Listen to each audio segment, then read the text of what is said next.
माननीय मंत्री ने ये हॉलीडेज के बारे में उत्तर दिया है।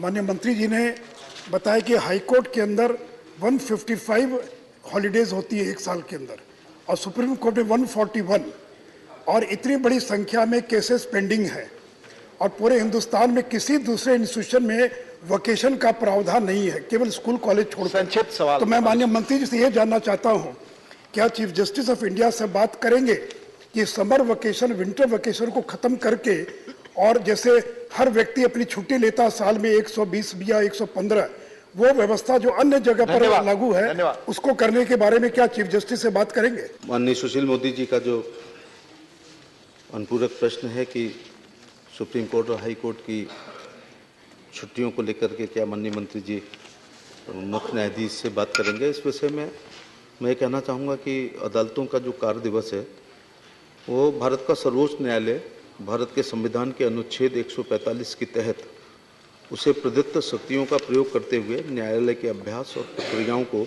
विनियमित करने के लिए नियम बनाता है, जिससे उसकी बैठकें और अवकाश आदि सब उसी में शामिल हैं।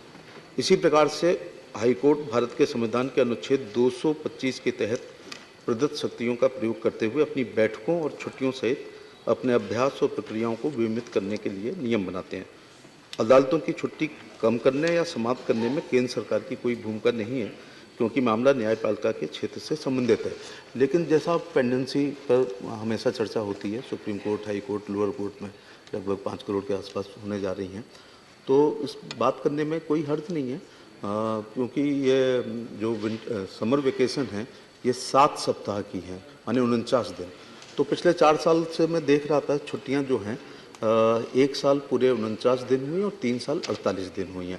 इसके बाद विंटर वेकेशन भी है, होली भी 5-6 दिन की है, दिवाली भी 5-6 दिन की है और गस्टेड हॉलीडे हैं। सैटरडे संडे को माननीय सुप्रीम कोर्ट का कार्य दिवस नहीं होता है, तो इस प्रकार की बात की जा सकती है। और हम सबका, सरकार का और अदालत का, सबकी मंशा यही है कि पेंडेंसी कम हो और त्वरित न्याय लोगों को मिल सके। हम देख रहे हैं कि पेंडेंसी की प्रॉब्लम है, जजेस की अपॉइंटमेंट की भी प्रॉब्लम है और इसके लिए तो एक लार्जर डिबेट किसी दिन आई एम श्योर पार्लियामेंट में होगा। But the question that is before you honourable law minister is that whether vacations should be permitted or not in the courts. मेरा इसमें एक सुझाव है, is something which might be the judiciary might accept also. You should have continuing courts. Court should never close.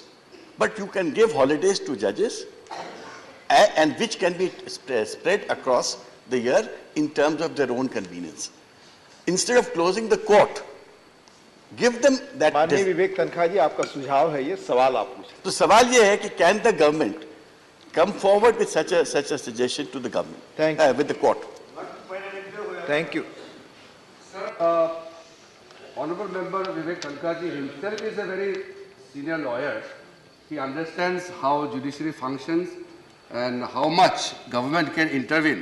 However, his suggestion is well taken, and definitely there is a feeling amongst the people of India that the long vacation which the courts obtain is not very convenient for the justice seekers. Definitely, as a law minister, it is also my bounded obligation and duty to convey the message of this house or the sense of this house to the judiciary.